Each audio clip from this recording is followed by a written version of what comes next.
നമസ്കാരം. എഫ്സ്റ്റീൻ ഫയലിൽ കേന്ദ്രമന്ത്രി ഇന്ത്യ ഞെട്ടിപ്പോയി.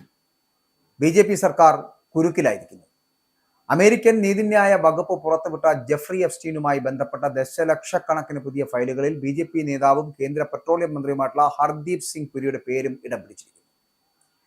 എഫ്സ്റ്റീനും പുരിയും തമ്മിൽ നടത്തിയ ഇമെയിൽ ചാറ്റുകളും നേരിട്ടുള്ള കൂടിക്കാഴ്ചകളുടെ വിവരങ്ങളുമാണ് ഇപ്പോൾ പുറത്തായിരിക്കുന്നത്. 2014 മുതൽ, അതായത് ജൂൺ മാസം മുതൽ 2017 ജൂൺ വരെയുള്ള കാലയളവിൽ എഫ്സ്റ്റീന്റെ ന്യൂയോർക്കിലെ വസതിയിൽ വച്ച് കുറഞ്ഞത് 3 തവണയെങ്കിലും ഹർദീപ് സിംഗ് പുരി കൂടിക്കാഴ്ച നടത്തിയെന്നാണ് രേഖകൾ വ്യക്തമാക്കുന്നത്.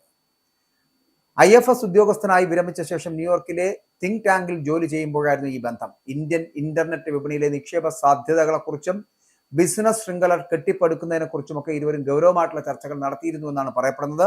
US നീതിന്യായ വകുപ്പ് ജനുവരി 30-നാണ് ഇമെയിലുകൾ പരസ്യപ്പെടുത്തിയത്. 2014 ജൂൺ മുതൽ 2017 ജൂൺ വരെയുള്ള ഏതാണ്ട് 3 വർഷത്തെ വിവരങ്ങളാണ് ഇതിലുള്ളത്. എഫ്സ്റ്റീന്റെ ന്യൂയോർക്കിലെ വസതിയിൽ വെച്ച് കുറഞ്ഞത് 3 കൂടിക്കാഴ്ചകളെങ്കിലും പുരിയുമായിട്ട് നടന്നതായിട്ടുള്ള വെളിപ്പെടുത്തൽ വന്നു കഴിഞ്ഞു. ഇതിനു പുറമെ സിലിക്കൺ വാലിയിലെ നിക്ഷേപകരുമായി ബന്ധിപ്പിക്കുവാൻ എഫ്സ്റ്റീൻ നിരന്തരമായിട്ടുള്ള ശ്രമങ്ങൾ നടത്തിയിരുന്നതായിട്ടുള്ള വെളിപ്പെടുത്തുന്നു. ആ സമയത്ത് ഉദ്യോഗ പദവികൾ ഒന്നും വഹിച്ചിരുന്നില്ല എങ്കിൽ കൂടിയും പുരി BJP അംഗമായിരുന്നു. ഇന്ത്യൻ ഫോറിൻ സർവീസിൽ നിന്ന് വിരമിച്ച ശേഷം ന്യൂയോർക്കിലെ ഇന്റർനാഷണൽ പീസ് ഇൻസ്റ്റിറ്റ്യൂട്ട് എന്ന തിങ്ക് ടാങ്കിൽ ജോലി ചെയ്തു വരികയായിരുന്നു. 2017 സെപ്റ്റംബറിലാണ് നരേന്ദ്രമോദി സർക്കാരിൽ മന്ത്രിയായിട്ട് ചുമതലയേറ്റത്. പെട്രോളിയം പ്രകൃതിവാതക മന്ത്രാലയത്തിന്റെ ചുമതലയാണ് പുരി വഹിക്കുന്നത്. ഇന്ത്യയുടെ ഇന്റർനെറ്റ് സമ്പദ് വ്യവസ്ഥയിലെ ബിസിനസ് അവസരങ്ങളെ കുറിച്ചുള്ള ഗൗരവകരമായിട്ടുള്ള ചർച്ചകൾ ഉൾപ്പെടെ ചർച്ച നടന്നു എന്നാണ് ഇതുമായിട്ട് ബന്ധപ്പെട്ട് വെളിപ്പെടുത്തുന്നത്.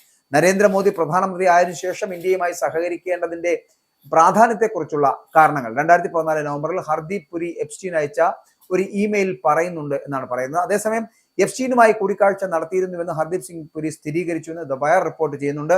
ഇന്റർനാഷണൽ പീസ് ഇൻസ്റ്റിറ്റ്യൂട്ട് ഉണ്ടായിരുന്ന കാലത്താണ് കൂടിക്കാഴ്ചകളെല്ലാം നടന്നത് എന്ന് അദ്ദേഹം പറയുമ്പോഴും കൂടിക്കാഴ്ചകൾ നടന്ന കാലയളവിൽ എഫ്സ്റ്റീന്റെ ക്രിമിനൽ പശ്ചാത്തലത്തെക്കുറിച്ച് തനിക്ക് അറിയില്ലായിരുന്നുവെന്നും ബിസിനസ് അവസരങ്ങൾക്കും ഡിജിറ്റൽ ഇന്ത്യക്കും വേണ്ടിയാണ് സംസാരിച്ചത് എന്ന് പുരി പറയുന്നു എന്നാണ് പറയുന്നത്.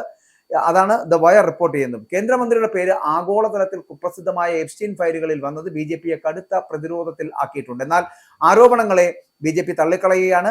രേഖകളിൽ പേര് വന്നു എന്നതിലുപരി ഇതിൽ മറ്റ് ദുരൂഹതകൾ ഒന്നുമില്ല എന്നാണ് പാർട്ടി നേതാക്കളുടെ വാദം.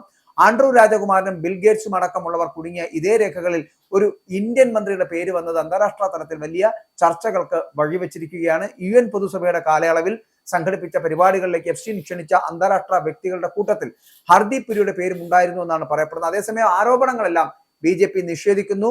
പേര് വന്നു എന്നതിലുപരി അതിലൊരു കാര്യവുമില്ല എന്നാണ് ഹർദീപ് സിംഗ് പുരിയുമായി ബന്ധപ്പെട്ടുള്ള എഫ്സ്റ്റീൻ ഫയൽ വെളിപ്പെടുത്തലുകളുള്ള BJP നേതാക്കളുടെ പ്രതികരണം എന്ന് പറയുന്നത്. എന്തായാലും ഇത് വല്ലാത്ത നാണക്കേട് ഉണ്ടാക്കുന്നുണ്ട് കേന്ദ്ര സർക്കാരിന് എന്നുള്ള കാര്യത്തിൽ തർക്കമില്ല. എഫ്സ്റ്റീൻ ഫയലിൽ കേന്ദ്രമന്ത്രിയുടെ പേര് വന്നത് തന്നെ ഒരു രാജ്യം ഞെട്ടിപ്പോകുന്ന തരത്തിലുള്ള കാരണം കുപ്രസിദ്ധനാണ് എഫ്സ്റ്റീൻ. കുരുക്കിലായിരിക്കുന്നത് ഇവിടെ BJP സർക്കാരാണ് എന്ന് പറയേണ്ടിയിരിക്കുന്നു.